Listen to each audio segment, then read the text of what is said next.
You're watching Twitch, and I hope you've been boning up this month because we're going live to Studio G for another episode of 5x5.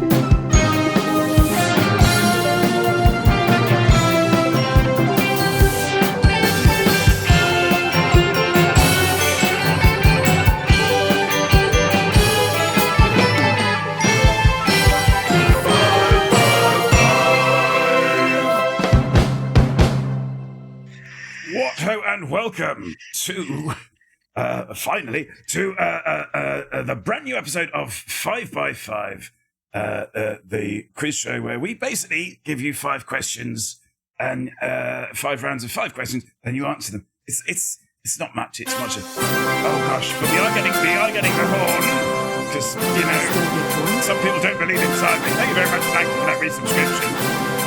You do still get the horn. We should probably make a note of that. That's better. That's worse.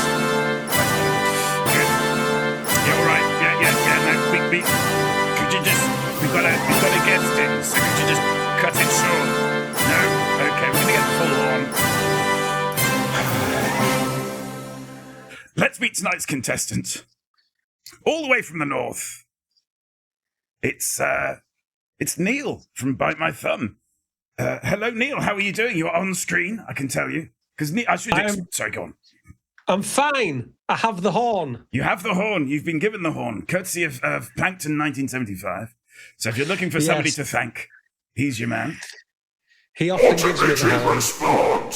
And getting a little shout out there as well, just to show willing on our part. Thank you. That's very good of you. I should explain to the viewers at home. Neil is in the quiz booth, basically. So all Neil can see is the quiz show screen and my good self, and possibly a little hint of the gimp. There. How are you feeling? Are you confident? No, not really. No, I mean, I've said this on my stream. Sorry, this is now going to sound like a plug, but I do a quiz show on my stream, and I've always wanted to be on another quiz. I've always said it would be lovely to be invited onto somebody's quiz to do it. That would be great. And yeah, in some ways, it's be careful what you wish for, because now I'm here. Now I'm going to do it. It could be very embarrassing. It's trepidatious. We do try and balance it out. Of course, we have the guests round, the guests gauntlet round, where you get to pick the subject. We're not going to say what that is just yet. Also, what I try and do is make sure that at least 2 of the rounds are just complete nonsense. Yeah, well, I've noticed you tend to have people on who are quite intelligent. Oh, I wouldn't say that. We've had 6 2/3 on. Oh, fair enough then. That's okay. Yeah, that's fine. Fine. If you do, I've just noticed this because it's been on my table for ages and I haven't done anything with it. If you do want any excitement at any point, I could fill in my postal ballot. Ooh, excellent. And I can never remember which one to vote for. So there's one party, I forget which party it is, but they have a logo which is very handy because it just points to the box. To the box. You just fill that one in. Well, that's the one I'm going to vote for because I'm presuming they're the one who want my vote the most. Yeah, because they put the little arrow in there. Yeah, very good. Very good. Yeah. This is good. This is a good bit. Good. Well, if you are new to 5x5, how this is going to work is we are going. Oh, hello. I've lost you. Well, this is good. Hang on. Camera on me, please. Thank you. I'm talking to myself right now. Oh, hello. Yes, sorry, I don't know what happened there. We lost you momentarily. So and everything disappeared. I carried on talking. I tried to be professional and carried on talking in case people could still see me. That's good. That's excellent. Or hear you, indeed. Yes. So thank you for doing that. But yes, I don't know what happened there. We had a complete outage on your front. It's not boding well, is it? It's not looking good for my chances tonight. It'll be fine. What's the worst that could happen? Nobody's going to die. Nobody's going to die. Yeah, but it would be a bit embarrassing. It would be I don't want to set myself up to fail, but it would be kind of embarrassing if I did badly. Yes. Right. Okay, Jack. Sorry. I don't know how much banter you want before we get started. Oh, no, banter's fine. But I know from when Squid Games, the quiz show on the Bite My Thumb stream, my stream, I know that when people are on there and they do terrible, and Terence goes, "Oh, it's all right, it's okay." Really, it's no. Come on, you've embarrassed yourself. Yeah, I've happily never been in that exact situation. No, you've done well. The fear of being in that situation is quite something. It's quite something. Which is the situation I could be in, but we'll see. I don't know. I think you're okay. How this works, how this is going to work, if you're new to 5x5, people in chat, Neil will be playing against you. Yeah, that's right, against you. Yeah. So how it's going to work is, when I ask a question, you'll have an opportunity to answer in chat. This will be marked by answer now, I think. And we take the first three answers in chat.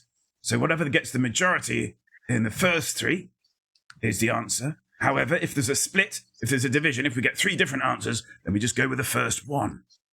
You see, and that is the answer. And then we will get Neil to give his answer, and points will be distributed accordingly. It really is that simple. Now, the first round that we have tonight, are we ready to start? Are you ready to start, Neil? We are ready to start. I am surprised that you've got this fantastic stream, this fantastically intricate, technical, brilliant stream. But then when it comes to scoring the audience, you just look at the first three things from chat. Oh, yeah. We just read it. Just read it out of chat. It's just easier. It's easier. You don't have some bot that collects all these things for you and does the irony is, apart from one of the questions, it's all multiple choice. So he absolutely could do that. But, yes. I think we decided that it would be better to not have a bot do it because there's going to be situations where somebody answers too soon and then nobody answers for ages, or anything right, of that. Okay. We thought without the bot we'd get a little bit more flexibility. Yes. So round one, we have potpourri. These are questions of just random questions. Just random questions. General knowledge. Indeed. So let's have our first one. Now, what we do as well, this is very clever. Each of these questions is worth 1 point. After this, every answer will be worth 5 points. Yes. But this time it will be worth 1 point. Okay. That's basically two things, so that we basically make sure that by the end of this round, everybody knows what they're doing without too much cost. And also, it sort of gets us out of having a tiebreaker in most situations. Yes, it does. That's a very good idea as well. Yeah, because we hate tiebreakers. So we have our first question, which is, which of these is a nut? Which of these is a nut? You a big fan of nuts? I do like nuts. I do, yes. I'm not sure if my knowledge of nuts is great. Okay. And also, I am going to be mature, and I'll try not to do too many testicle jokes. That's appreciated. I'm not gonna hold it to you, but that's appreciated. Please don't hold my nuts. No. We have A, peanut, B, cashew, C, almond, D, pecan, or E, coconut. And we're going to start the answer to chat now. And we've lost you again. Uh-oh.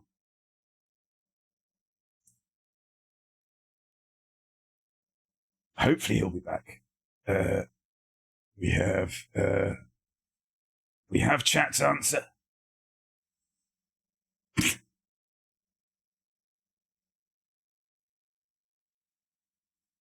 Okay. I wonder if I actually triggered the fix last time.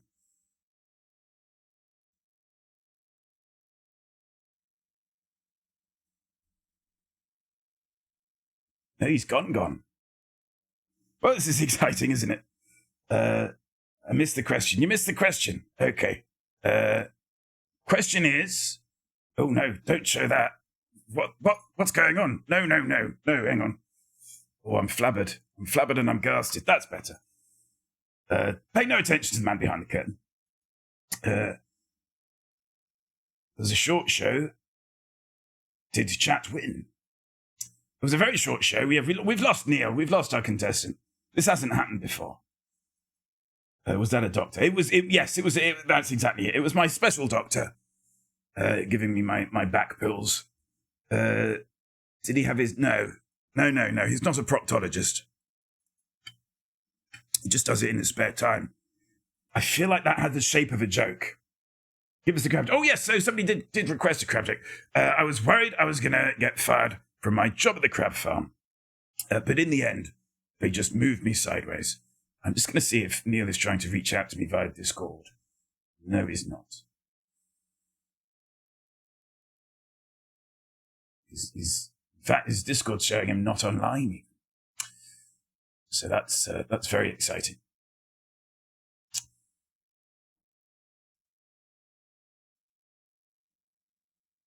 So every time I'm going to suspect Googling. if this happens, yes, yeah. I think Neil's cut from better jib than that. Cut from better jib. That's definitely a saying. Cut from better jib. How are we all doing anyway? We're going to be doing this again quite soon. I forget the days, but they're in Discord. We are going to be doing a thing. We're doing Operation Warbucks. So we're going to do a special elite-themed version of this show, preferably with a chat room which will stay connected. That'd be nice, wouldn't it? That'd be nice. Still no. I suspect what's happening here, I'm hoping what's happening here, is that Neil is currently rebooting his machine. The fact that the Discord, he seems to be off of Discord, might be suggestive of that. We shall see. If not, we're just going to, maybe he's bottled it. I'm sure he's not bottled it. He's not going to bottle it on one question about nuts. 3 hours of 5x5. Do you have it in you? No. I'm thinking about strategies of what to do. So the usual, without these levels of technical problems, usually the show lasts for about 90 minutes on the outset.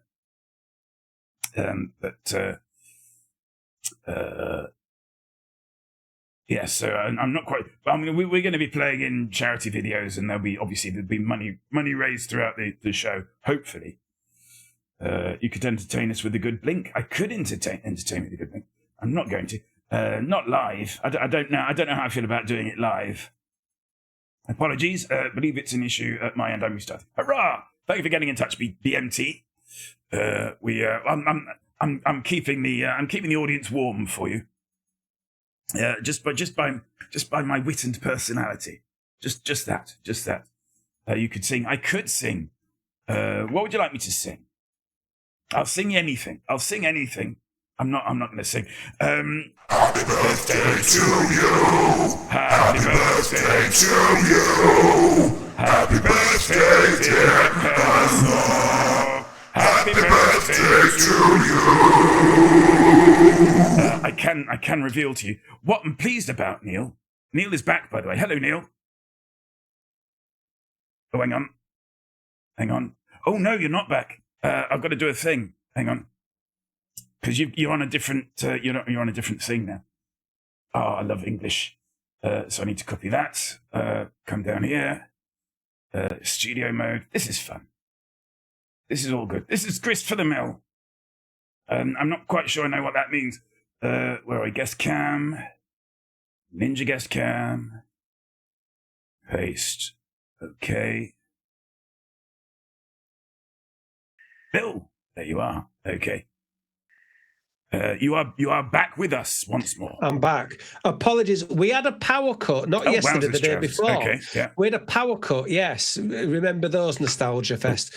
And yesterday it was a little bit funny, was the internet, but it's been fine all today. I was doing some tutoring earlier today. There was no problems during that. So, hopefully I've also shut down my VPN.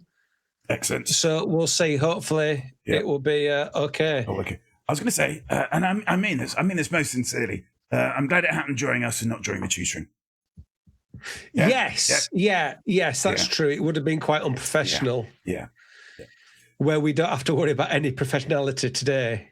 Now, we left at a moment of high drama we have an answer from chat Yes. on this question. Do you need reminding of the question? No, I've got it. I've got it here. Okay. I've got it here. Now, I'm a little bit annoyed by this question already. Okay. Because, I mean, to me, it's obvious, but it could be a trick question. I don't know. Would you just like me to go straight to the answer? Let's go straight to the answer. Well, I'm going to say it's a coconut. Say coconut. It's not a nut. Say A coconut. coconut is not a nut. The answer is D, pecan. Oh, you bastard. I know, right? Already. The first question. Yeah. Well, a pecan's a nut, isn't it? Is a pecan not a nut? a pecan What is it? A pecan is a nut, yes. A pecan is a nut. I thought the question was what's not a nut? No, which of these is a nut? Pecan is a nut. So a cashew's not a nut. A cashew's not a peanut's a nut. What? Cashew's not a nut. Peanuts are legume. Oh, I stop think all it. the others, cashews, almonds, and coconuts are seeds, I believe. Oh, right, okay. I did have it written down, but yeah. I mean, That's that was double. It was doubly embarrassing because I got the answer wrong because I misunderstood the question. But I would have got the answer wrong if I had have understood the question. I can reveal to you if it sugars the pill, if it roasts the peanuts. Yes. Chat got it wrong as well. So good. No, oh, that's all right. No, that does make me feel better. Thank you. Doesn't it? Yeah, that does make me feel good. So no one yet to move off the starting block as we move towards our second question of the night. So Excite and He's So Shy were hits for which group? Oh, gosh. Was it A, the Pointer Sisters, B, the 3 Degrees, C, the Supremes, D, Sister Sledge, or E, the Jones Girls? And I'm going to I'll start questions there for chat. Okay. Give you a little moment to think about that. Yeah, I presume you don't want me to blurt out the answer because I might give it to chat. Exactly. Yeah. Well, I think I don't know this, but I'm not saying anything actually because again, I could be giving clues to chat. Yeah. So I'll just I'll keep quiet. Okay. Chat has their answer, so we can now ask you for yours. Okay. So I think, and I know on modern game shows, you've got to explain your reasoning, haven't you? It's all part of the thing. Yeah, absolutely. I don't know. And I don't think I know either of the songs. However, So Excite sounds slightly more modern. And when I'm modern, I'm talking like 80s. Okay. So I'm not going for the first three. I'm going for Sister Sledge. That feels right. Chat went for the Jones Girls. The answer is it was A. It was the Pointer Sisters. We were having a chat before the show about how difficult it is to do questions because you just never know. You just never know what the. Well, that's what I was going to say. You were talking about the learning about having a nice curve to the questions. Exactly. Yeah. I'm presuming that curve is going to be 180 degree line. Yeah. I mean, a cliff is a curve, isn't it? Let's be honest. Question number 3. Who is the only sitting US president to join a picket line? Is it, and obviously sitting US president suggests whilst they were, is it A, Barack Obama, B, Bill Clinton, C, Joe Biden, D, Donald Trump, do you remember him? E, Franklin D. Roosevelt. Ooh, Franklin D. Roosevelt, do you remember him?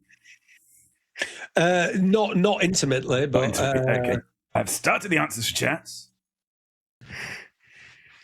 This is a tough one. It is a tough one. I don't know it, so I'm going to have to try and use logic again. Okay. Although I do feel I've heard this fact. I do feel I've heard it somewhere, but... Okay, chat has answered. So, thinking. Immediately think Barack Obama, you think he might join, being quite liberal, would join a picket line, seems too obvious. Trump feels, of course not, so that makes me think it could be Trump. This is the problem. Now, Roosevelt, of course, brought changing, didn't he? Huge change. Swept in big change. So again, but sitting president while they were sitting, would he have done it while they were sitting? I mean, it's a picket line, isn't it? So it's not necessarily against them or against.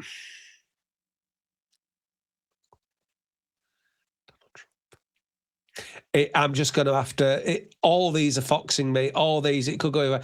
I'm going to say Biden. Biden. I'm going wild. We're going with Biden. Christopher Robin went with Biden, but was quickly followed by Wolflaw and Capellasaur, who both went with Franklin D. Roosevelt. I can reveal the answer is... It was Roosevelt. It's Joe Biden. Oh, it's Biden! It's Joe Biden. There we go. Means, I mean, it's not a victory, is it? It was mostly a fluke, was that? You've won a point. You thought it through. I've got a point. You made a choice, and that's what matters. Yeah. That's what matters. Question number 4. Oh, we're back to nuts again.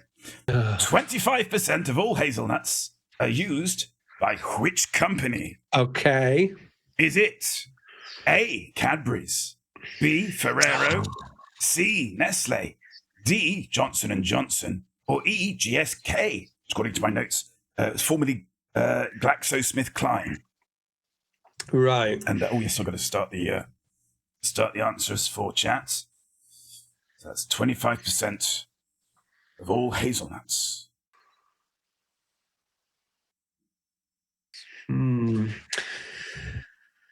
Okay.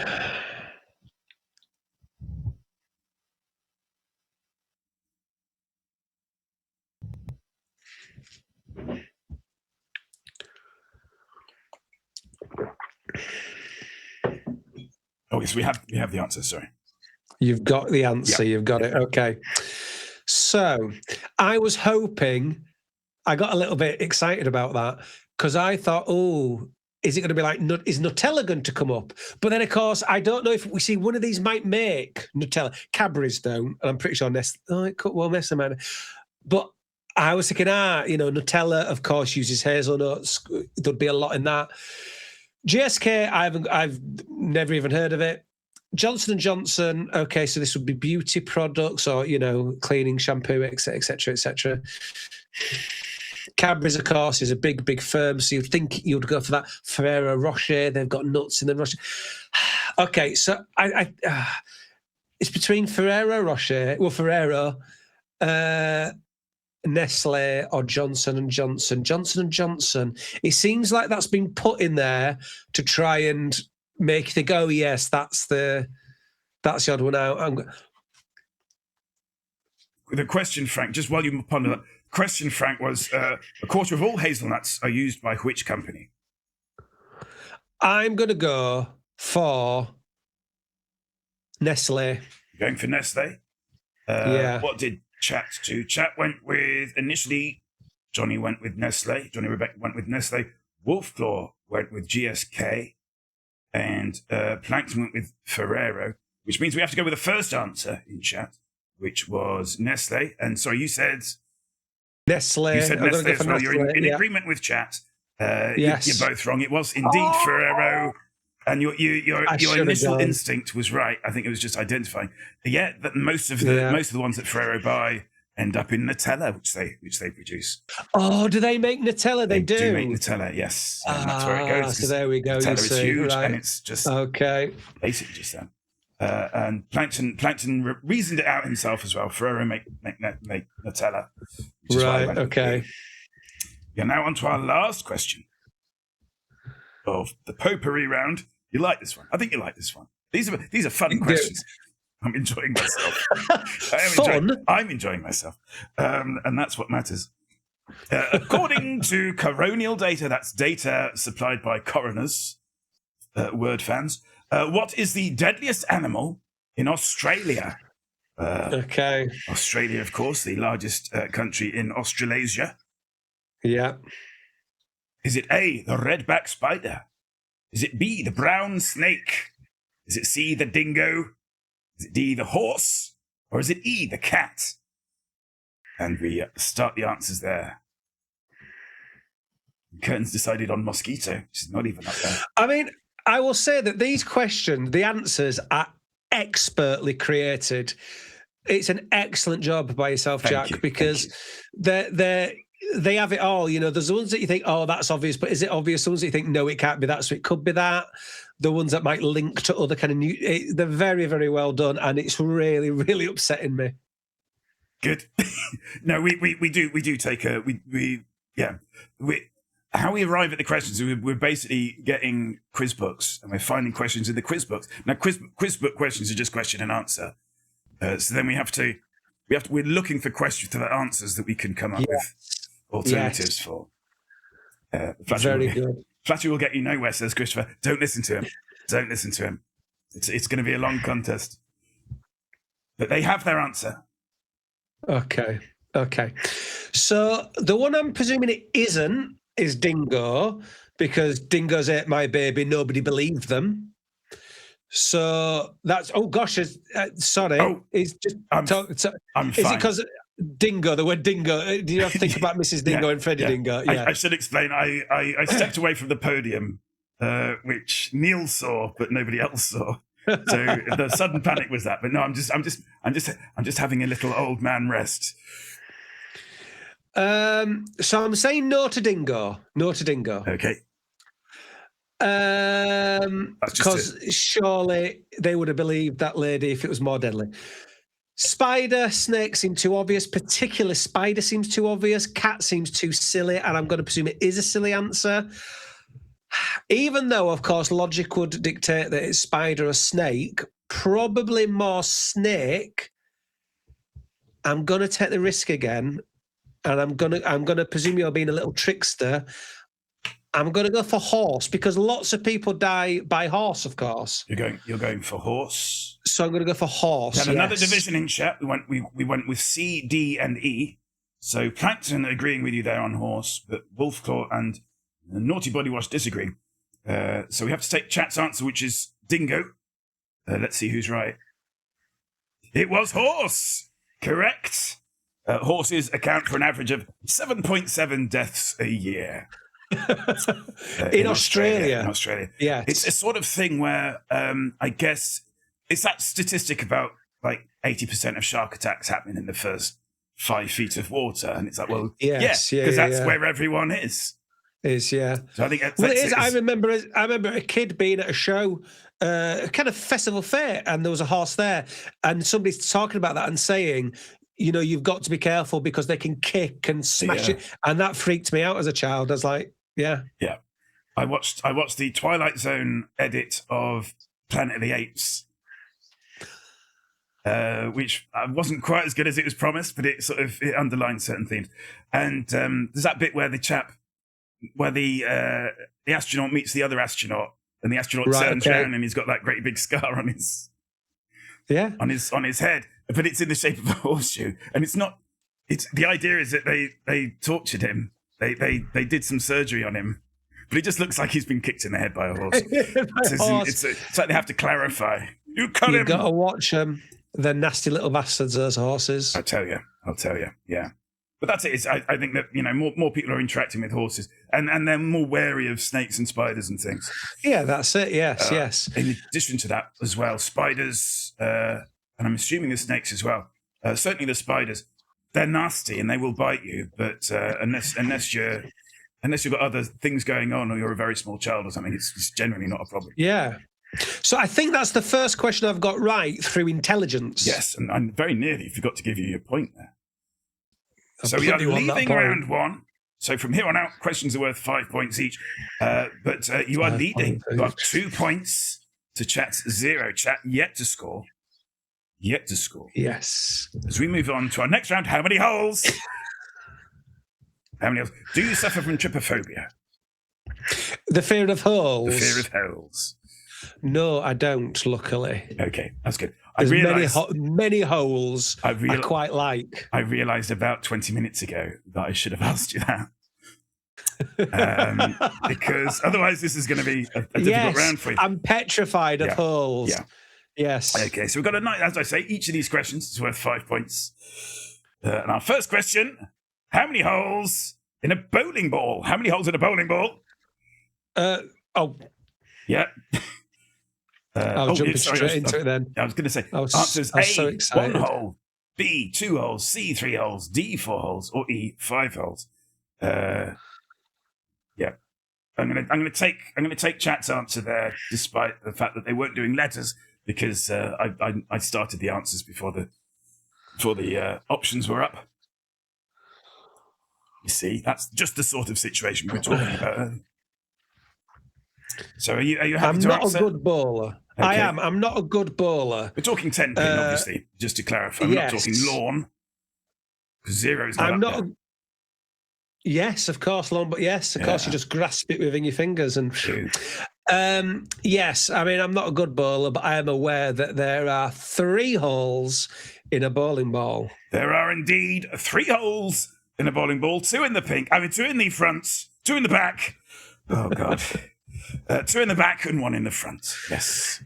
Yes. So there we go, 3 holes. A ball with 3 holes in it. By the way, I should say for this round, we're not getting into any tricksy territory about what is and isn't a hole.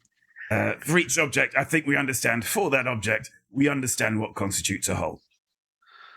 So we're not getting into any topographical. Yes.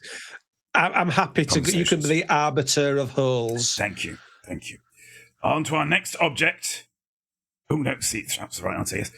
How many holes on the back of a Suriname toad? Suriname. Are you familiar with the Suriname toad? So that curve, again, has gone... No, I'm not. You're not familiar with the Suriname toad? Suriname toad, okay. No. I'll tell you what, we'll put the options up. I do have a picture. Is Suriname in South America? I don't know. You don't know, okay. It's just a toad, man. Don't know what to tell you. So we have our options. Is it's it just A, a toad, man. 10 to 20, B, 30 to 50, C, 60 to 100, D, 120 to 180, or E, 200 to 300? We have an answer. Can I ask what these holes are? Are they like kind of chicken pox marks? Even though acne marks? Even though chat's already answered, I'm going to tell you. So basically, you know how toads and frogs leave frog spawn in ponds? Right, yes. The Suriname toad does not do that. The Suriname toad has spawn that sort of burrows into the back of the mother toad and then develops into toads in little holes in its back. Right. Okay. I feel you shouldn't have told me that in a way. I feel that has... Well, I don't know if it has helped me because I couldn't tell you how many, offspring a Suriname toad produces. Exactly. And you got to think as well as like, well, if that's how they do it, then does that mean that they need to get away with producing fewer than you might expect because they're in a sense nurtured? I'm going to say... I'm going to go for B. I'm going to go for 30 to 50. 30 to 50. Chat went with D, 120 to 180. But there in the middle, look, there it is. I think that one's a bit dried out, that one. But those are the holes. That gives you the general idea. So that's probably, the answer was C, that's not... 60 to 100. 60 to 100 holes in a Suriname toad. So now you know. That either comes up again. Conversation. Yes, well, it could do. I'm trying to remember my pin number. It's how many holes in a bowling ball and then how many holes in a Suriname toad. You'll know where you are. You'll know where you are. When I'm sat around the staff room tomorrow, I'll regale people with that information about how many holes in a Suriname toad. By the way, I'll tell you what, Jack. Actually, Jack, I'll tell you what I'll do. I promise I will. I'll tell somebody about it tomorrow. I promise you. Okay, do. And let me know how that goes. Also, I believe there are videos. There are videos you can watch of the baby toads coming out. It's adorable. Lovely. Our next question. Oh God. How many holes? Oh no, this is good. How many holes in the Very Hungry Caterpillar? Very Hungry Caterpillar. The children's book. The Very Hungry Caterpillar. I'm writing this down. I'm going to try and work it out. Okay, lovely. We are starting answers in chat. That's A, 16. B, 20, C, 24, D, 32, E, 34. And just to clarify, we're talking about holes in the book, not holes in the story, if that makes sense. Oh, but one will be the same. Okay, we have chat's answer. Right, okay. So... He only eats one certainly for the first 5 days. Mm-hmm. He only eats one thing. Sorry, one. one extra thing. Oh no, I've talked myself out of it already. Some of those holes, it'll be the same. Sorry for the bizarre representation I'm doing enjoying here. It will be the same hole on each page. Yep. But does he eat more each time? I know either on the last page, either on Saturday or Sunday, he eats a lot of things because the joke is he eats one thing, and then lots of things.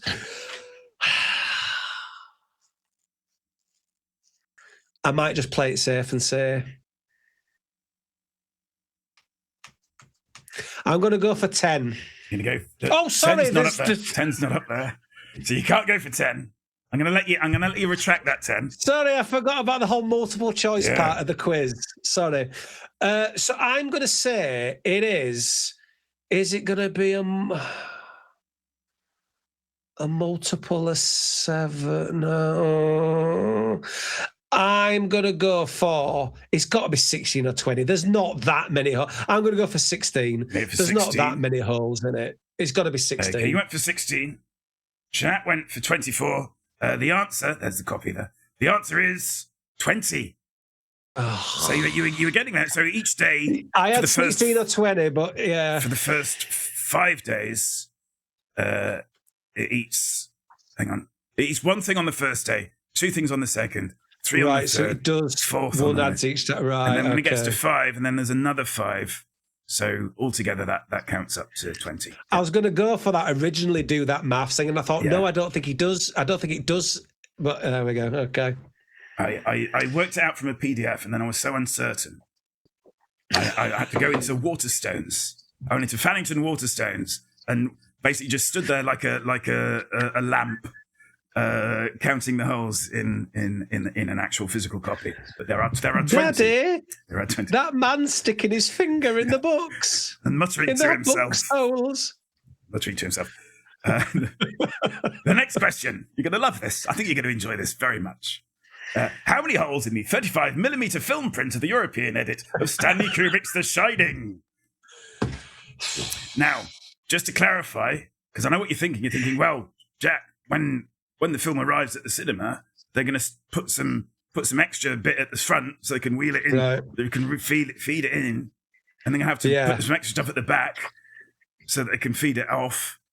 Are we counting those holes? We're not. We are just counting the holes for the run of the print that is actually The Shining, and also it's an approximation, but it's a yes. Am I allowed to do research for this without actually looking up the answer? Not really. No, because I'm thinking I could. Okay. So the answer is it 688,896? Right. I'm going to do a calculation. I won't research thing in that case. Okay. I'll do a calculation. Is it 921,600? Is it 1,050,920? Is it 1,377,792? Or is it E, 1,658,880? So I'm getting a bit of windy pop. So we start the answers for chat. Christopher Tobin saying OFFS. I don't know what that means. I guess how many reels is it? Right, Naughty Body Watch. Jack's special interest is showing, I know. And doing some back of the fag packet calculations there. Hi, I'm Jack, and I'm reading books about The Shining. I've finished that now. All I've got to do now is watch the US edit and the TV series. I am enjoying all of this thinking, though. So you're waiting for me to give you the answer, right? It's fine. Yeah, we have an answer from chat. This. Oh, should I go for that one or that? Which one should I go for now? Their answer is locked in, so feel free to. So think what out I've loud. done is I've thought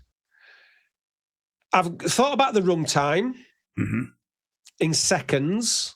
Okay. I've then thought that for every second, there's 24 frames. Okay.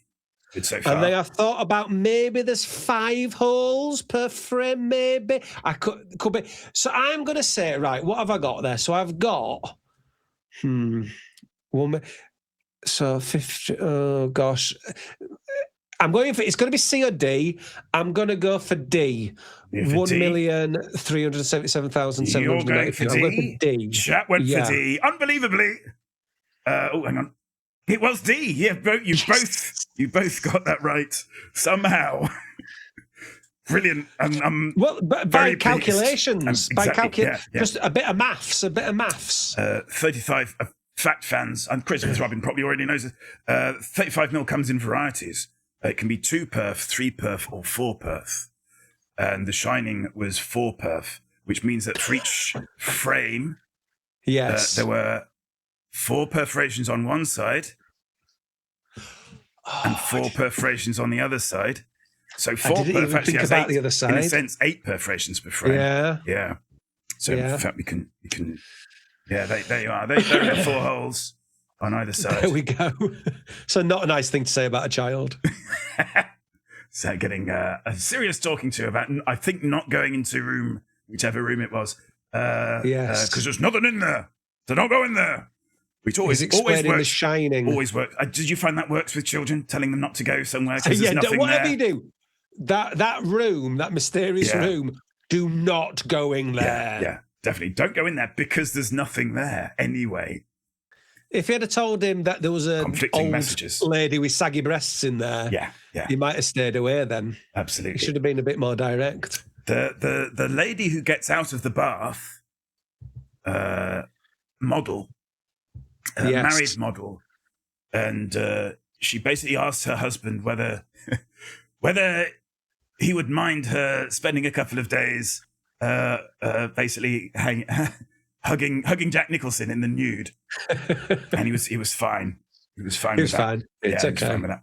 And the hag was obviously, as we know, a neighbour of Stanley Kubrick's. Ah, there we go. You know, maybe bring the lawnmower back next time. That's what I say. Yes, we've got a little pip coming up there, little knick-knack. There's probably things that we should probably not have access to during this, but never mind. We will move. Have I given you points? No, I haven't. So that's 5 points for you, 5 points for you, and we move on to. Now, we had a little chat about this, and Wolfclaw is Faust in chat today.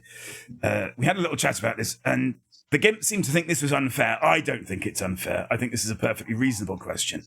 And anyone who pays enough attention to the stream should know the answer to this almost immediately. Like all the previous questions have been. Yeah. How many holes in my colander? How many holes in my colander? How many holes in my colander? Okay. So the answers are A, 105, B, 119, C, 134, Kathy is not sorry, D, 147, or E, 161. 161. So I'm starting. Did you Google the make of your colander and find this, or did you sit there and you counted all the holes? I counted them. I used that was my presumption. I'm not mad. How did you keep track of not doing the same ones? Did you put a bit of blue tack into so you remembered where you started on each kind of? Hang on, because this is a difficult. Hang on, they've already started answering, so I can't do that. There's sort of how it's made up is there's a sort of collection of multiple. There's a little circle of holes. Yes. At various points. So if you count one of those circles of holes and then the number of circles. Okay, yes. Yeah, it's very easy. Okay. They've answered. Okay. They have answered. Well, I mean, obviously, I don't know, do I, Jack? So I'll say 119. B, 119. B, 119. Chat went with E, 161. The answer was... Oh, there's the colander. Oh, yeah, nice. Yeah, clean. It's 133. It's 133. So no points there. But how long have you had that colander for? 10 years. It's immaculate. 10 years. It's easy to clean. It's easy to clean. What you're not seeing is that one day I was polishing it. No, what do you do with it? Dry it. I was drying it, and my hand sort of let go. You know when like sometimes your hand just goes, I'm bored with holding things. Yeah, and I threw it as it transpired because I was applying pressure with the other hand, ended up throwing it very hard at the floor. So it has got rather a nasty crack on the underneath. Right, okay. Not pictured. Certainly from that sightline, that vantage. It's beautiful. Yeah. You just make out there, sorry I'm late, I didn't want to come, Canada. Not Yes. Canada, Candle. Yeah. Candle. Which is a lot of fun. A lot of fun getting that. So yes, the answer was 133. 133. I didn't get that right, did I? Okay. So we now move to round 3. Guest Gauntlet. Guest Gauntlet. Now, every episode of this that we do, we get the guest to pick a subject. And then we build a round for that subject. Can be a bit of a two-edged sword. You go with something that's not obscure enough, and then everyone in chat basically solidly answers questions. You go too obscure, and then you're making a rod for your own back, possibly. Yes. And I've tried to balance it because I did think, obvious things might be things like, Star Wars, Red Dwarf, although not as much maybe now, some of the comedy people I like. So I kind of thought that might be good. But Star Wars, like you said, that's going to be too easy, isn't it, for chat? Exactly, yes. Yeah. I think we had that slight problem with, what was it? Mrs. Dingo had Arrested Development. Which I think a lot. And again, I've not seen Arrested Development, so I'm having to assess questions without really knowing the level of obscurity to it, And there's certain things that I'm aware of, such as there's money in the banana, the banana stand, whatever it is. Yes. That stuff that's sort of filtered through. But yeah, broadly I'm on my own. So there is a bit of a clue, isn't there, about your person as to what tonight's guest There is. Yes, and it's coincidental. It's coincidental, but yes, it is the Marx Brothers. The Marx Brothers. There we go. And that's Harpo there. Yes, Harpo, who named himself after Oprah Winfrey. Yes, he certainly did. His name round. She talks, I don't. I'm going to make myself. I just realised I shouldn't have really said that in case that was one of the questions. I'm not saying anything else. Okay. I don't start giving away because it could end up being an answer to a question. Just to clarify, one of the questions isn't what's on Neil's t-shirt. So you're probably okay. But I think the first question is Harpo related. Actually, I've got to hang on. Is it what instrument did Harpo play? It's not. It is, of course, the car horn. That's a little joke there about the Marx Brothers. The first question is, in how many Marx Brothers movies does Harpo sing? How many Marx Brothers movies does Harpo sing? Just to clarify, Harpo doesn't talk. I think even don't tell them that. It's not. No, it's not. It's not important. Harpo doesn't speak. I think the story goes that they got a bad review about Harpo talking, and Harpo goes, right, well, if you're going to be like that, the critics, I'm just not going to talk. Yeah. But how many Marx Brothers movies does Harpo sing? Is it A, 0, B, 1, C, 2, D, 3, or E, 4? And we're starting the answers now. I can tell you already that this question could be I don't what's the word? I don't say incorrect, but there's going to be controversial. There could be geekiness around this, possibly. But yeah. So by singing, we're saying he opens up his mouth and words. He sings words. Yeah. Okay. Right. Okay. There is singing. He is providing the singing. And it's his voice. It's his voice. He's singing. Yeah, okay. Yeah. Let's say that. And chat has their answer. Okay, so there is in Monkey Business Harpo mimes to Maurice Chevalier. Okay, but again, we're not including that. I presume not to include that. Now, I'm going to presume that it's obviously 0. However, Jack, and this is now just me being a prick, I'm presuming we're not going for 1 because in the film Monkey Business, at the start, all 4 of the Marx Brothers are in barrels and they're singing. And there's a huge thing about this in the Marx Brothers community. Can you hear 4 separate voices? Yeah. If you can hear 4 separate voices, is one of those Harpo? Yeah. So the answer could be, and probably is, 1. However, I think you're going for 0 as the answer because he was mute on screen and never spoke. So your final answer is? I'm going to say 0. Final answer is 0. Now, chat went with B, 1. I thought it was 1 because of Sweet Adeline being sung in Monkey Business. Traditionally a 4-part harmony. There was a joke indeed in Monkey Business where you say, well, did you? There were four on board. What do they look like? Oh, I didn't see them. You didn't see them. How do you know there were 4 of them? They were singing Sweet Adeline. You see, yes. A 4-part harmony.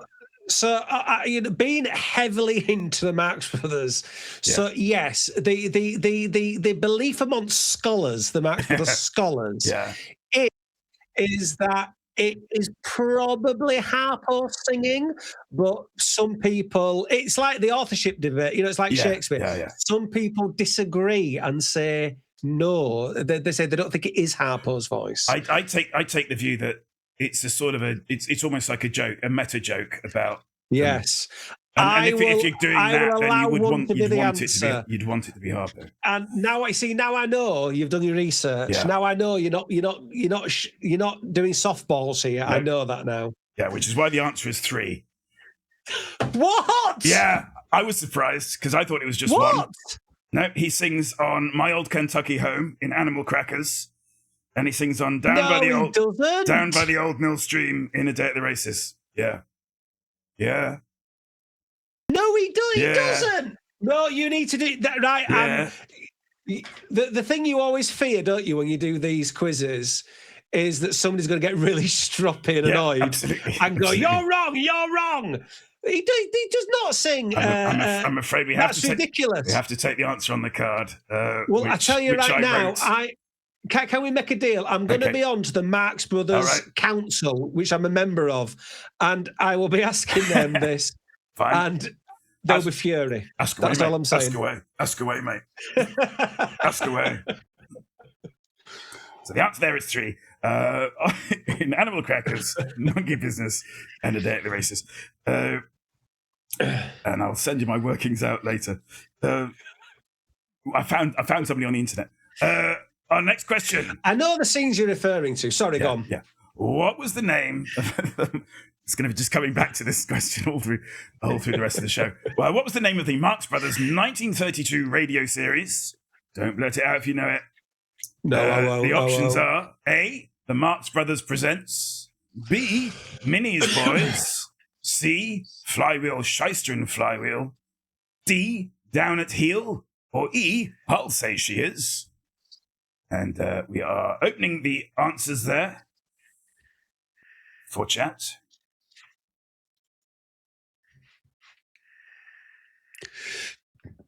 You're quietly confident, I think, on this one. Oh, I know. Yes, I know that one. Yes.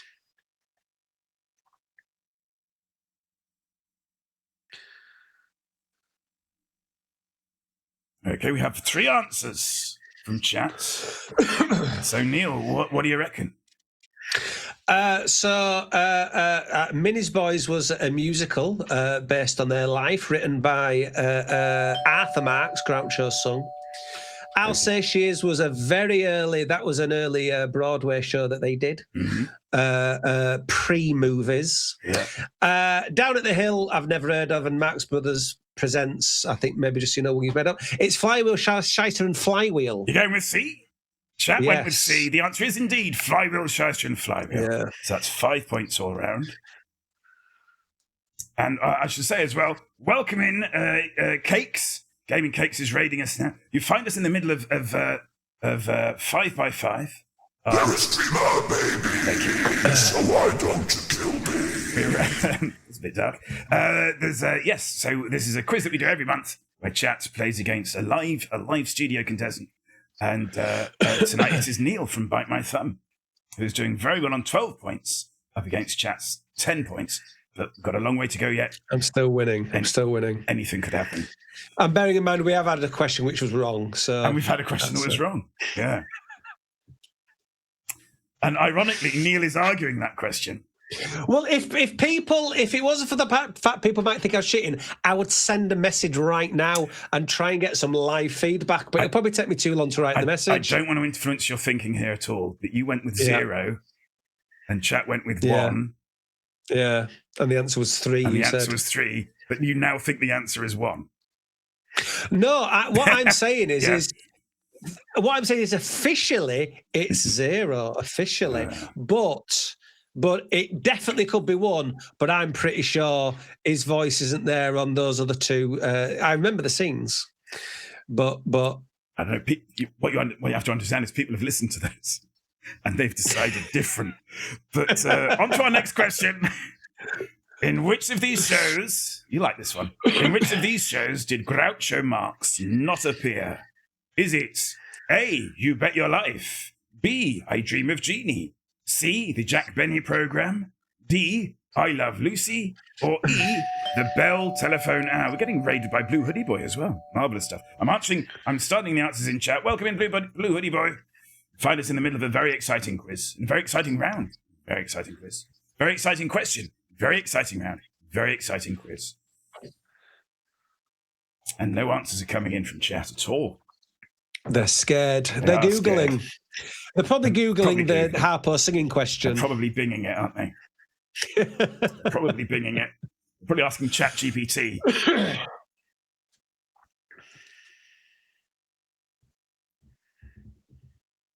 Is it Blueberry? Okay. After a suspicious pause, they've all gone for an answer. Yeah. Okay. So, You Bet Your Life, obviously Groucho was in that. That was his big game show. Easy. I Dream of Jeannie. I'm pretty sure he's in I Dream of Jeannie. I think maybe Jeannie turned into him briefly or something, and it was just a little cameo. I hope that was it. He did lots of stuff. Oh, he did appearances with Jack Benny on the radio and stuff like that. So I think he was on the Jack Benny program.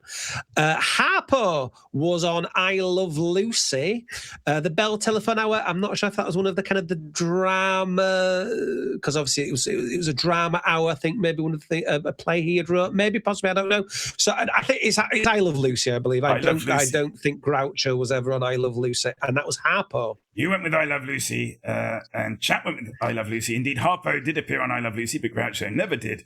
The answer there was I Love Lucy. Groucho, of course, made regular legendary appearances on the Dick Cavett show.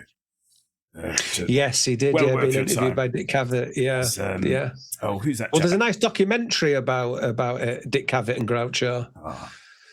If you haven't seen it, Jack, and you wish to search it out, it's out there. Gilbert Godfrey used to do quite a loving but savage impression of Groucho Marx going on the Dick Cavett show.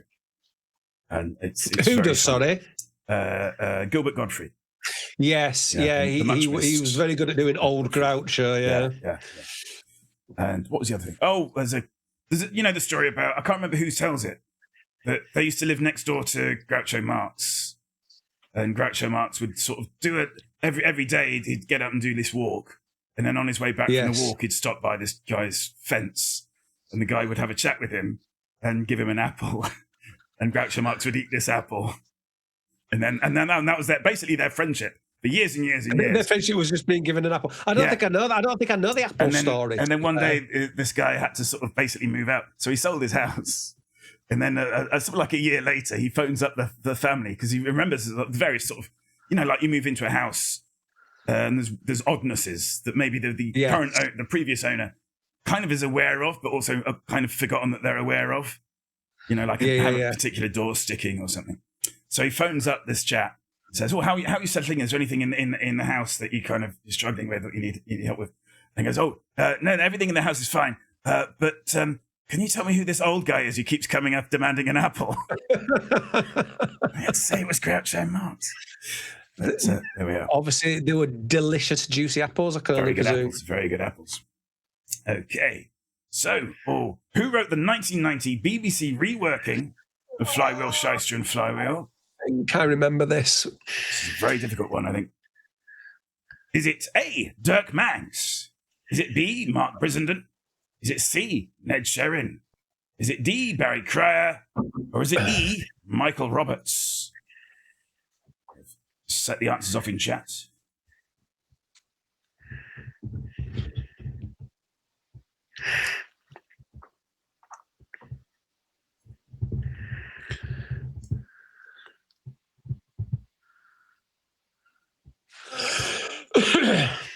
Did Jack add the points for the last one?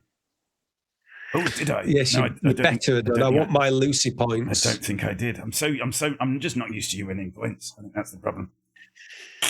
Who would have thought? I mean, this is the only round I am going to win points in, I think, but I don't know. Hang on, I've just remembered what the next round is. Possibly.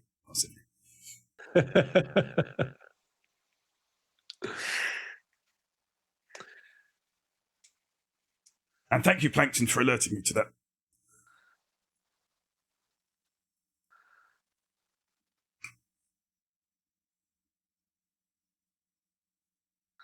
It's taken a long time for these answers to come. Are they Googling I'm waiting for two valid. I think Google might be having some problems. They have two answers in so far. People are so desperate to beat me and make me look stupid. They're Googling. Don't trust them, Jack. Disgusting. It's disgusting. I expect better of the massive. Don't trust them. We have an answer from chat. Okay, so I know this one. Okay, so again, I'm just talking you through it again. Again, I like it. I like being talked through things. Dirk Maggs produced it, and he's quite a famous producer with BBC Two Radio 2 and comedy and things. You always heard that on audio dramas and things on there. Ned Sherring was the original writer, or one of the original writers. Oh. Barry Cryer, you've just put in there because Barry Cryer does whole comedy. Michael Roberts played Groucho and died recently. He died, I think, earlier this year, I think. It's Mark Brissenden. Mark Brissenden, you went with B. Chat went with Barry Cryer. It was indeed B, Mark Brissenden, so congratulations, you've won yourself 5 points. We're now on 22 points, and Chat is on 15. Could we change the quiz show so we just have more questions about the Marx Brothers? No, okay. It's just too late. It's just too late for that. Oh, God. Okay, next question. Who was the last Marx brother to die? Okay. Who was the last Marx brother to die? Was it, in no particular order, alphabetical, A, Chico, B, Harpo, C, Groucho, D, Gummo, or E, Zeppo? And I'll just start the questions. So, start the answers in chat.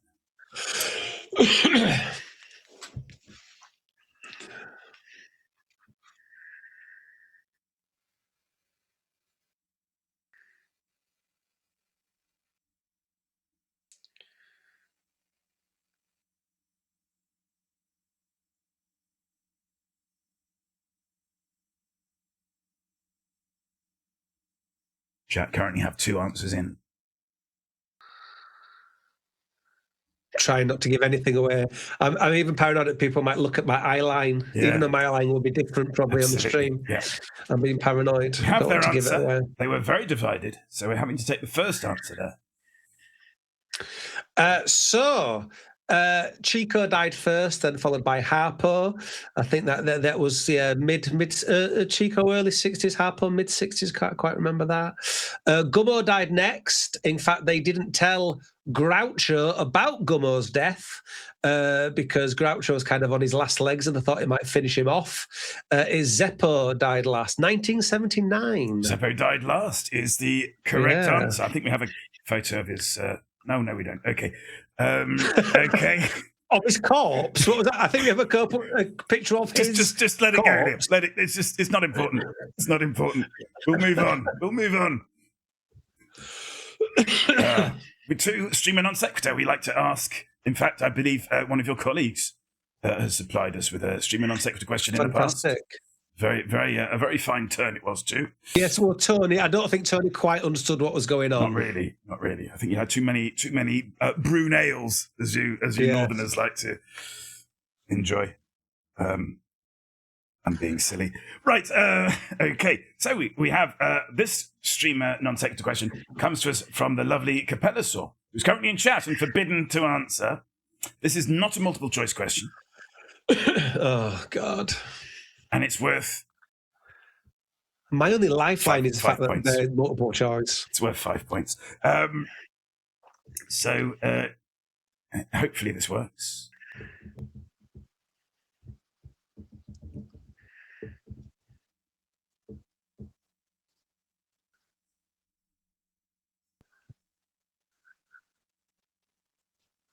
No audio.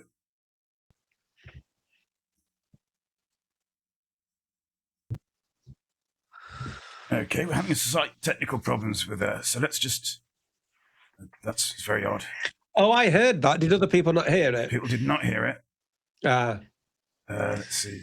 So I now need to think about this. I've got more time to think about this. Yeah, just see if I can run that again.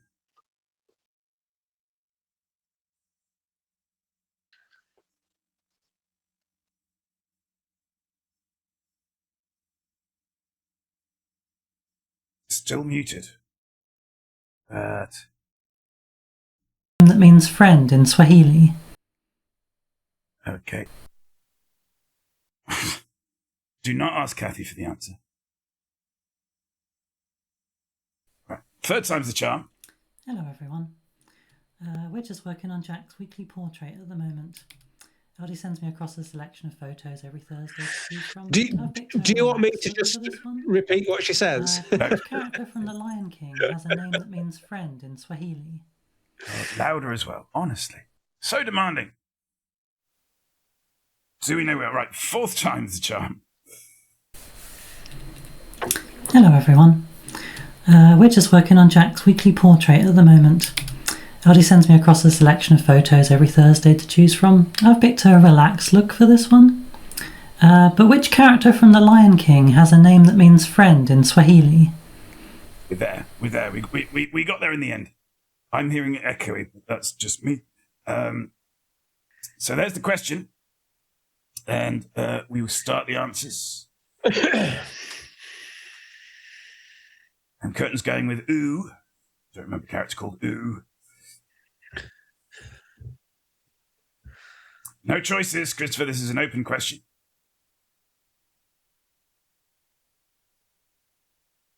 I'm assuming that the ooh and what are the choices aren't answers. So they have their answer in chats. What's your answer? Okay, so how's your Swahili? I'm going to go for logic again on this because I suppose I didn't think about this, but yeah, like Beauty and the Beast, obviously Belle is called Beauty, so she's literally called Beauty. Yeah. LeFou, the Fool, Gaston, Man, or whatever. So, okay, so it's not going to be Mufasa, is it? Because that's to call him that's ridiculous. Simba. I'm going to say it must be a friend of Simba's. Now he has Timon and Pumbaa later on, the warthog and the meerkat. I'm going to go for logic here. I'm going to go for it's Simba's friend, the girl, which is Nala. Nala, you're going with Nala. So I'm going to go with Nala. Okay, you're going with Nala. Chat went with Timon. The answer is yes. Well, let's find out.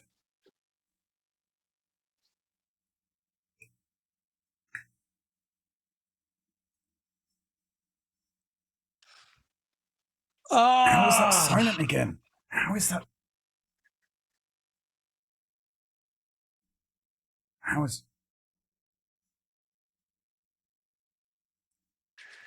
I'm so confused. Did they hear that? Because if not, I gave away that it wasn't. Yeah. It wasn't Nala. I really don't know what's going on there because nothing should have changed. How strange.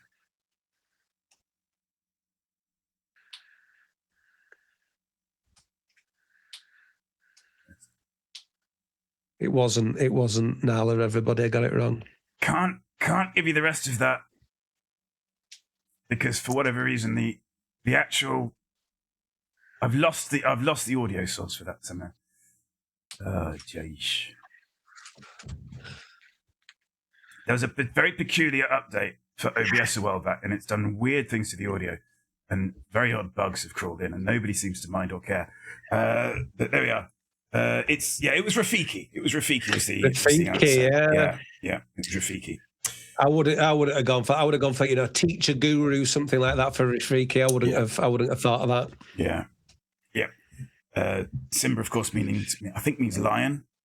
Believe me, Right. lion. Okay. There's a lot of talk about the idea that Lion King was ripped off of a Japanese series.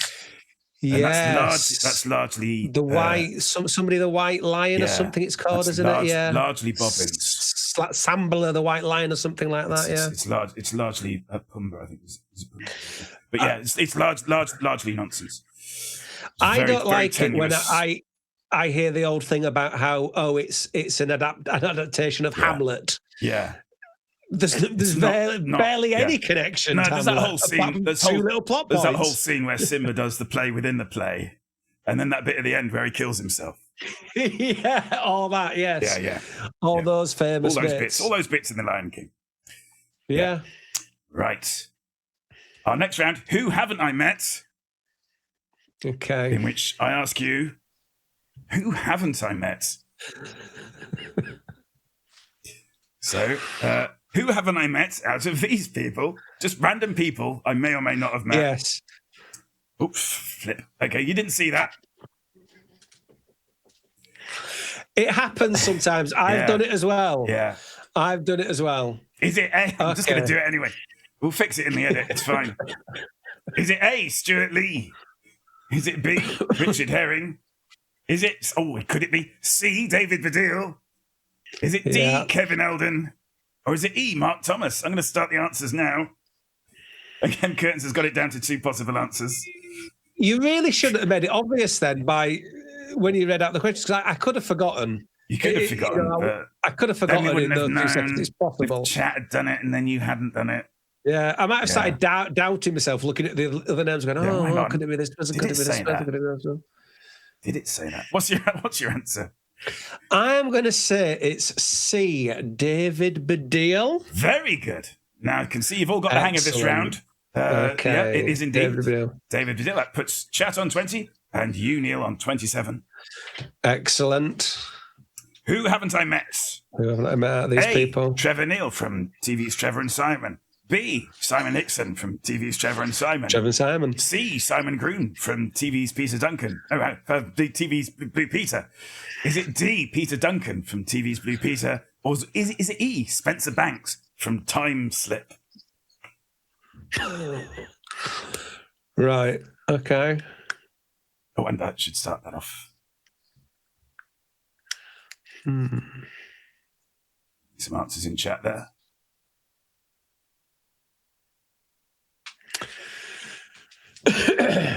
Elizabeth Robin does not know that he's from America. Doesn't know who these people are anyway. Okay, we have their answer. Okay, I'm going to say it's not Trevor or Simon. I'm going to presume that those two come as a... They probably always take... If you've met them, it was at the same time. I'm going to presume. You've met Spencer Banks. What makes you say that? Because I'm guessing Time Slip. I don't... I think I do have a vague memory of Time Slip, but it's like an old 80s TV show, and I know the Gimp's lover is very knowledgeable about kind of 80s, 70s TV show. I believe they did a book about Pender's Fen. So I'm going to say it's very Jack, good, by the way. along with the Gimp, has met Spencer Banks. I've seen Peter Duncan live on stage as Barnum in the musical Barnum. Wonderful. I'm going to say it's Peter Duncan you haven't met. You're going with Peter Duncan. Chat went with Peter Duncan. The answer is it's Trevor Neal. I've met Simon Hickson. You did it on purpose, didn't you? You did it on purpose. Did it on purpose. I know what I'm doing. Did it on purpose. I lay many traps. Many traps. We move on. Who haven't I met from these reprobates? A, David. I should say as well, Spencer Banks was in Pender's Fen. Right, he was the male lead in Pender's Fen, which is why I said Time Slip, because if I'd said Pender's Fen, come on. Is it A, David Quantick? Is it B, Daniel Kitson? Is it C, David Williams? Is it D, Matt Lucas, or is it E, Alex Horne? Which of these haven't I met?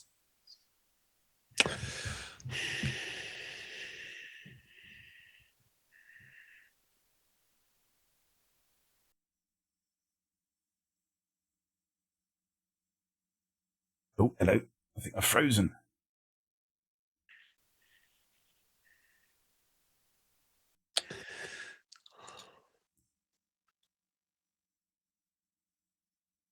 Oh, I should probably start the answers, shouldn't I?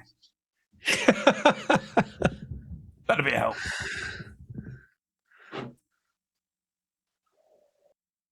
It'd be all right if this gave me more thinking time, but thinking time doesn't really help. It's not help with this. That's what I said about there's enough random in here for you to, Yeah. We have an answer from chat. Okay.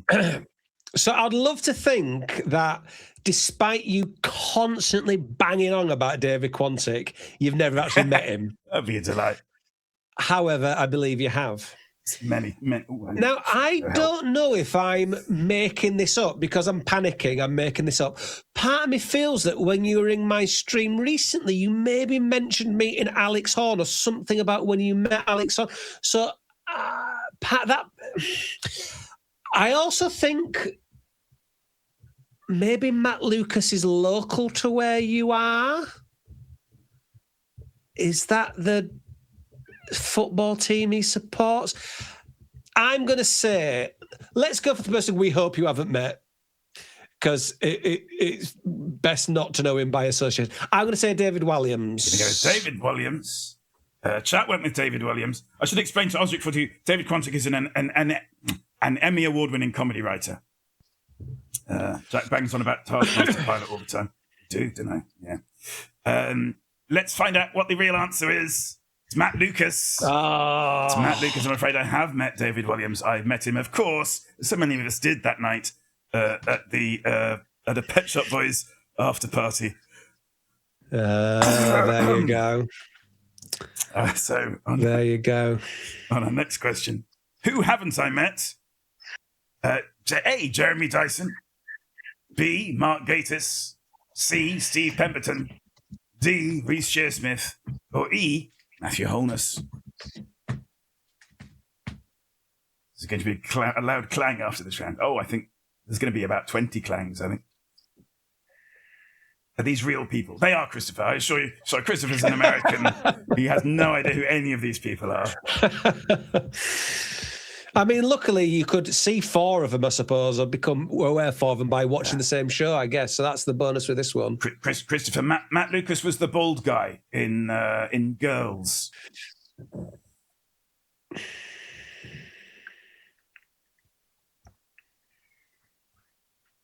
Oh, answers. Sorry. He played Rebel Wilson's brother as well. What was that film where he played Rebel Wilson's brother? Oh gosh, yeah. Did it? There was. It wasn't. I want to say it's Bridesmaids, but it wasn't Bridesmaids, was it? It was. I can't. But he did play. Yeah, Rebel Wilson's brother in a film.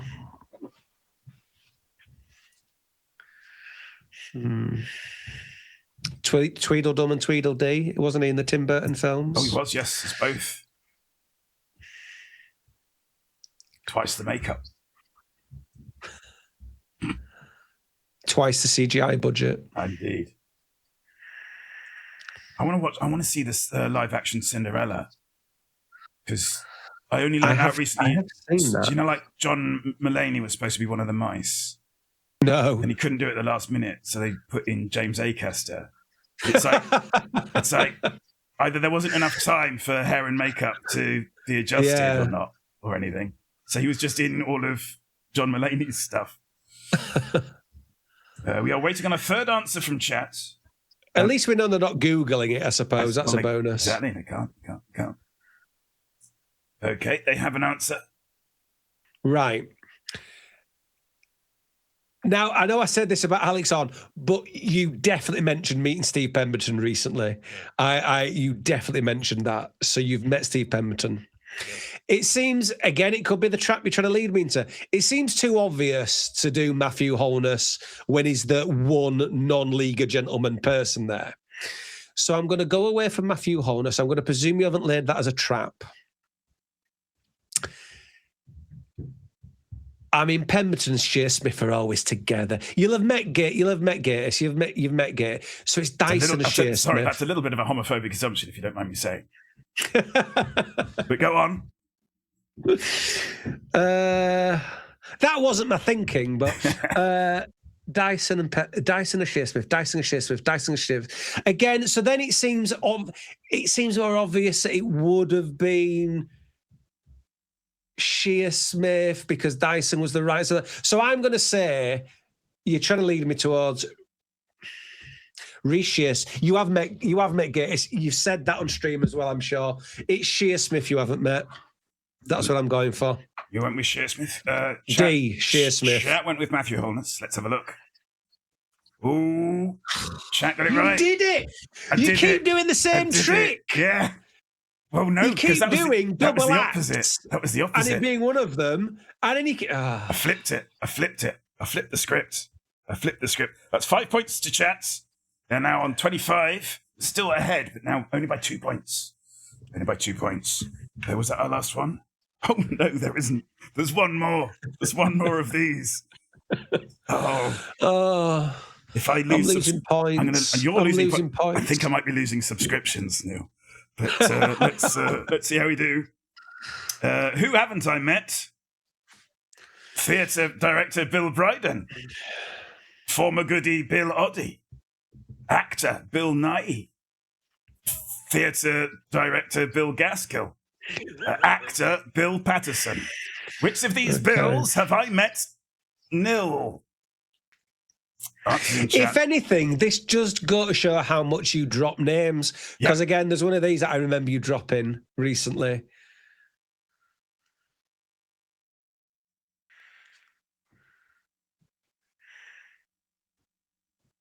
Right. Chat has answered. So you've met Bill Bryden because you mentioned that recently, I think. Again, I think it may be in my chat. I think I remember you mentioning that. So after that, let's presume you're a big theatre goer. So let's presume you've met Bill Gaskell. So we're going for Bill Oddie, Bill Nye, Bill Patterson.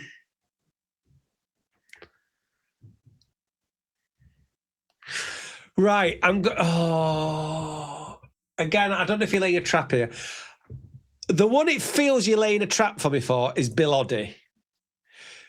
No, you'll have met Bill Oddie. Oh. I ain't the foggiest. I'm going Bill Oddie. Going with Bill Oddie. Chat went with Bill Oddie. Bill Nye. Bill Nye. I do have you see, and I was going to say he's the most famous, so maybe you haven't met him, but I decided against it. I have a Bill Nye anecdote, but it does not involve me meeting him. It does involve you meeting him. No. Could you tell the anecdote now, but pretend it's you who met him? Could you change it so it's not really? No. You'll see why if I tell it. Do you want to hear it? Do you want to hear the? Yeah, go for it. Yeah. Okay. So I was on.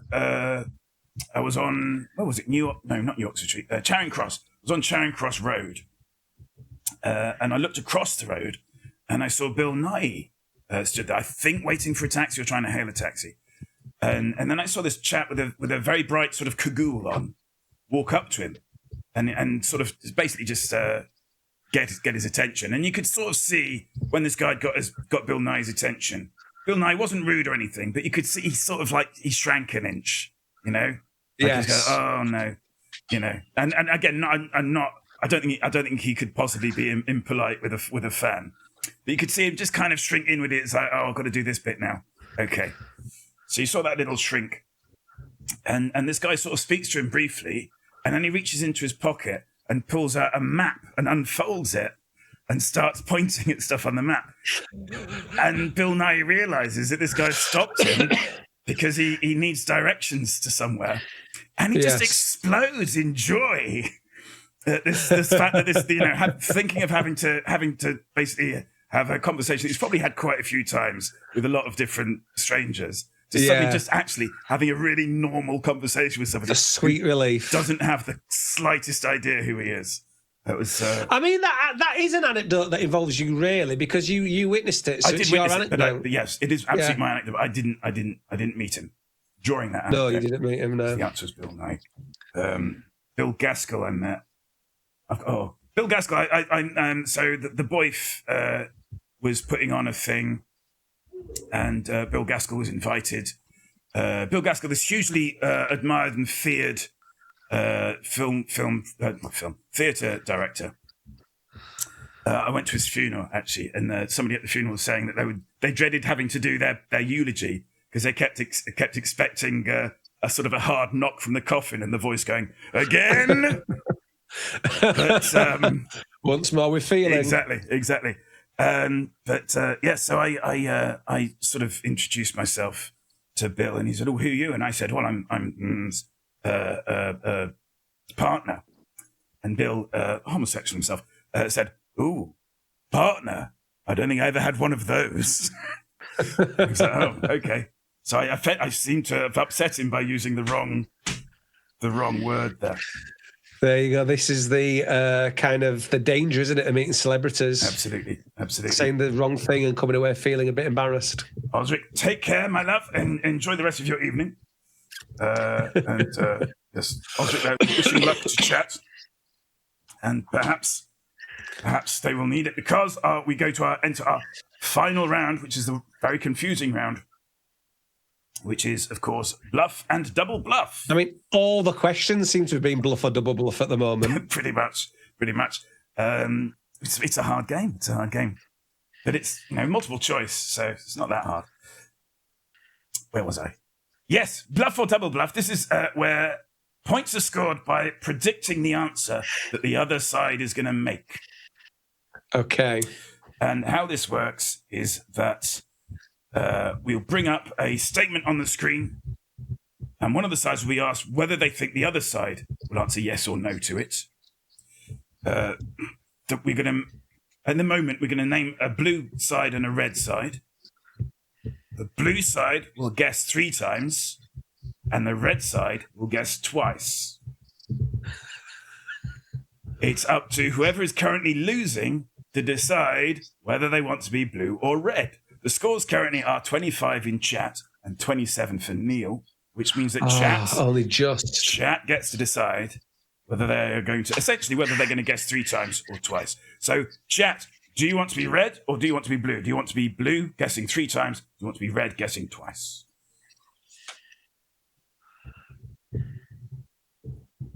And now we wait.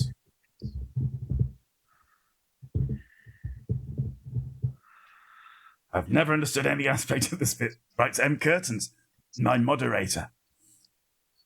Apart from the coloured lights guy. Well, we've been off for a couple of months, so that I think we've given them enough time to come up with something slightly more advanced, if you don't mind, from the coloured lights guy. So I hope you enjoy that when it happens. I'm looking forward to it. We still only have blue. I'm going to call it there because it's only ever going to be blue now. We have 2 blues in chat. So that means that, and I've got to do this because of the way that I've done the buttons. Because chat is blue, the guest is red. And because the guest is red, I press the red button.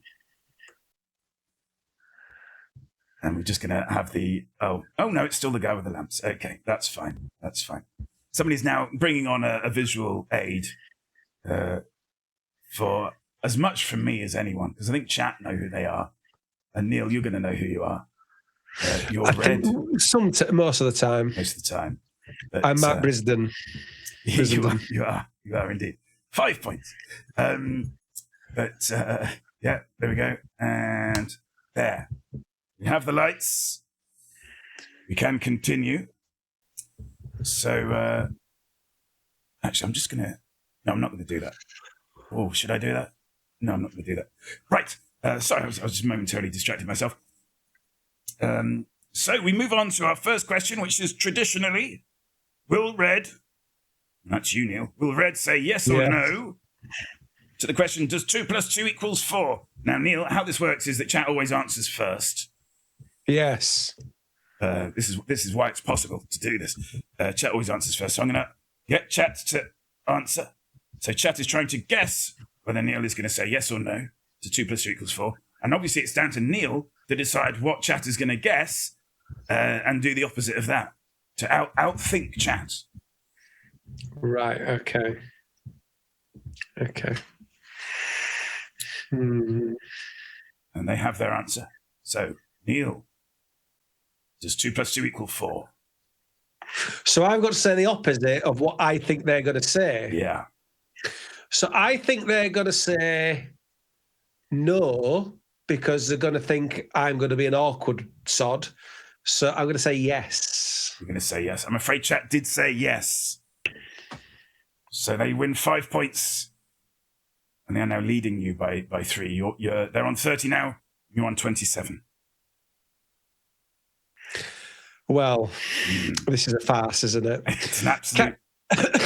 If needs be, if the gap isn't 5 points, we might have to change the scores once I get the Marx Brothers Council onto that question. Well, we'll cross that. I just need to... the score might need to be changed. I've got no idea. We use these special lamps that don't always show up on cameras, and I just need to... Yeah, that's what I thought. Okay. Just checking. Good. Triple bluffed. Yeah, you see, this is the thing, is that it's how deep down the bluff ladder you want to go. But our next question, now this is Neil to guess what chat is going to say. Okay. Will Blue say yes or no to the question? Do you think The Exorcist is the worst film ever? Do you think The Exorcist is the worst film ever? And I'm going to start their answers now, because you can't see them anymore. So Blue has to decide what Neil is going to think your chat is going to say and do the opposite. This round feels very simplistic yet convoluted at the same time. Yeah, it's horrible. I hate it. But we're stuck with it now. We've bought the lamps. So they have their answer. So I'm still right. So I've got to now guess what they've said. yes. I don't have to, yes, because they're right. Okay, so do you think The Exorcist is right? So I personally think The Exorcist is one of the best films ever. It's one of my favourite films. Do you think The Exorcist is the best film ever? So I think that they would say...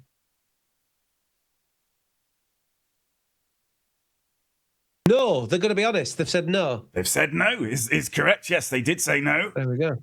So that's 5 points. You are now back in the lead by 2 points. Oh, It's tense, isn't it? It's like a penalty shootout in the game soccer. So now, chat to guess. Will Neil say yes or no to... Do you think Travis is a good band? Do you think Travis is a good band? I'm going to start the answers now.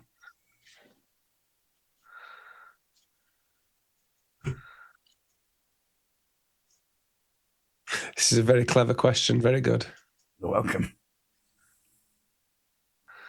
They have their answer. So, obviously, Travis is a great band. Maybe I should have said no, because Travis is not a good band. They're a great band. Hey. So they're going to think that there's no way I would ever, even as a joke, say no.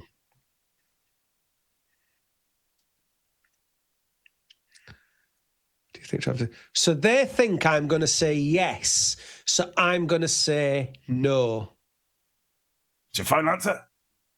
I shouldn't No, do that. yes. What? No, yes. No. My final answer is, do you think Travis is a good band? No, because No. they're going to say yes. Okay. You've won yourself 5 points. Yes. Congratulations. You're now on 37 points to their 30. Outsmarting chat. You see, this is the Gotta thing. keep this We're going. halfway through, and you just work out how to do it. So this is you to guess, Neil. Will Blue Yes. say yes or no to the following question? Do you think CGI animals in films are terrible? So I'm going to start the answers in chat. Do you think CGI animals in films are terrible?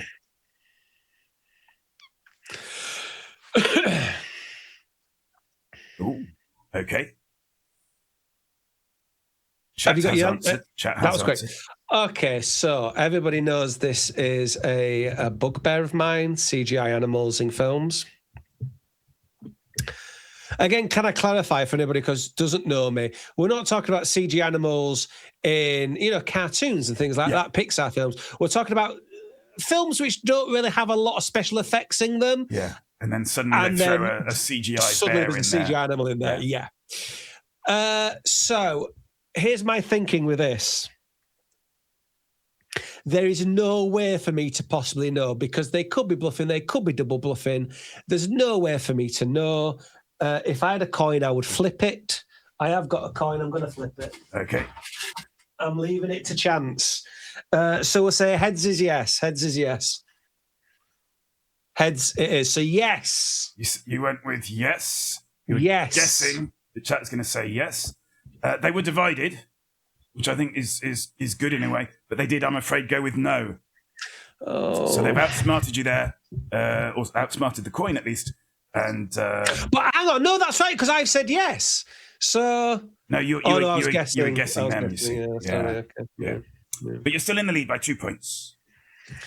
Desperately trying to claw back and those. This is the last question. That lead. I think this is the first time this has happened. It's the last question. 5 points for the last question, which means it all rests on this last question. On this question. Yeah. Oh. Yeah. I'm. Apart from, of course, once the Marx Brothers Council get involved. Don't forget that. Unless Carry that on. happens. Carry on. That'll have gone by then.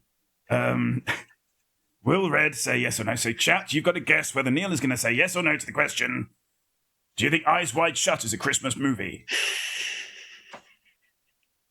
Eyes Wide Shut, of course, the last feature film directed by Stanley Kubrick. Yes. Do you think Eyes Wide Shut is a Christmas movie?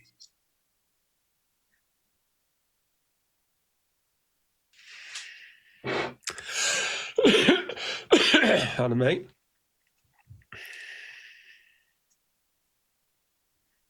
Chat has their answer. Okay, I'm just going to say no. Going to go with no. Chat went with yes, which means that you've won 5 points. Which means that you've won 1. Excellent. Nail-biting finish there. Excellent. Nail-biting finish. Congratulations, Neil. How did you went in? I felt like there's a lot of nerves going into this because you said there were. How do you feel now? I feel very happy. Yet at the same time, I would have liked to have won by a bigger margin because, 7 points is good, I suppose. Although some of the questions are 5 points, but I would have liked to have won by a significant margin. Yeah. Really, not shut up your viewers. Please don't get me wrong, not your viewers, Jack, but my viewers. I would have liked to have really shown up my viewers. Yeah, absolutely. And it's just nice if the win is divisive. But on the flip side of that, as a content creator, I enjoyed the drama. I enjoyed the drama there, going right down to the wire, right down to the wire. I know you don't have contempt for your viewers, but I do. Okay. So I would have, for my viewers, not your viewers. Yeah. But yeah, I worked that bit out. But yes. So what's occurring? Oh, the lamps have gone again. What's occurring on your stream? What have you got coming up on your stream? Well, I'll be letting chat decide who I'm going to vote for. In the local elections. In the local elections. So if you can let me know. It's a system. I will. I'll be voting tactically. What will be coming? Well, at the moment, really, stream is Monday at 8:30 p.m. Saturday. In an kind of regulated time, it could be 4 p.m. It could be. It's usually about 4:15, 4:30. I'm a bit of a rebel now when it comes to streaming. When it comes to time slots, not the content, but the time slots. And then I will be on Sundays sometimes, most times, around about the same time, 4:15 p.m. A lot of it is we just watch things, we have a chat. It's a lot of me just waffling like I have done today, really. Fine waffle. Because I enjoy the sound of my own voice. Sometimes we have intellectual chat. The only time we really have intellectual chat is when you come in, Jack, and then it gets slightly intellectual. But Squid Games, the other There's only 2 good game shows on Twitch, as we know. 3. One is 5x5. One is Squid Games. And Squid Games, the geeky game show, will be coming back at a future date. We will be coming back. And Jack, hang on, did I say? Oh no, you're not eligible to come back. I don't think, Jack, no. are you? No, because Let me check my notes. No, you're not on there. You're not eligible to come back. Yeah, you've been on twice. I think you've been on 2 seasons already, haven't you? I think, and you got quite far in the last season, so you're not eligible to come back, sadly, Jack. But I got a bit tired of winning as well. So yes, well, you say that the first time you came on, Jack, you didn't do well, did you? Well, no. But the second time you did very well.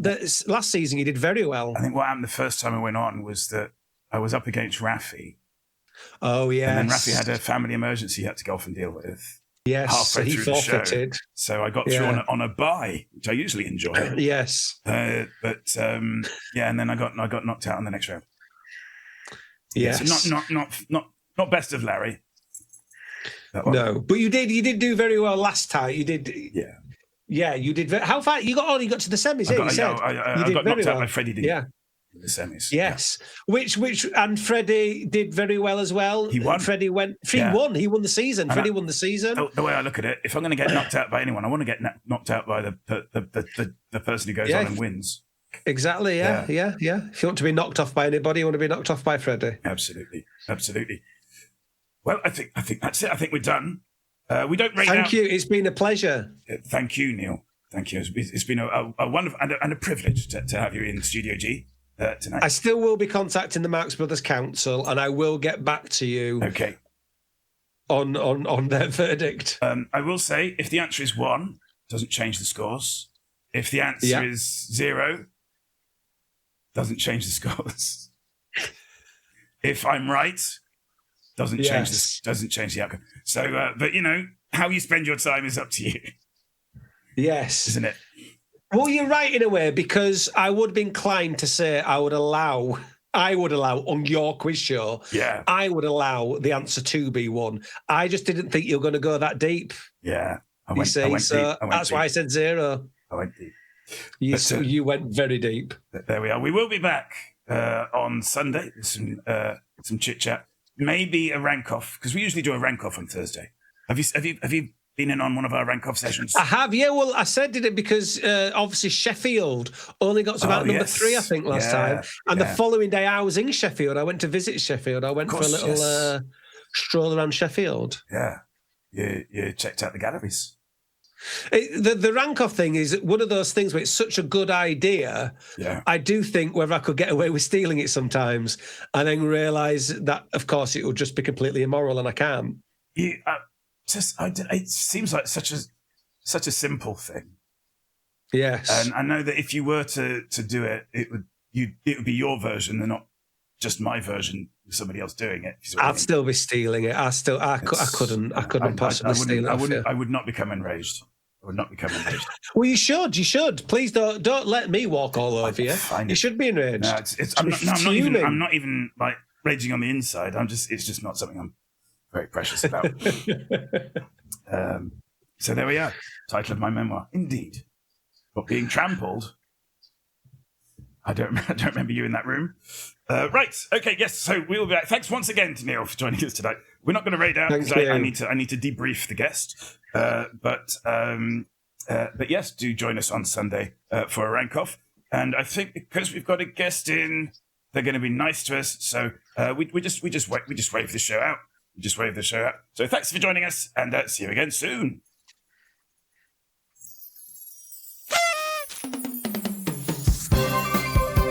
The lights stay on. How fun.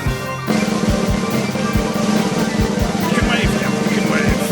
Sorry, I did wait for a little bit. Yeah, no, we've got like 30 seconds of this. It's like that thing where the credits going over my face. Yeah, on what's called the bottom third. We've got a bottom third.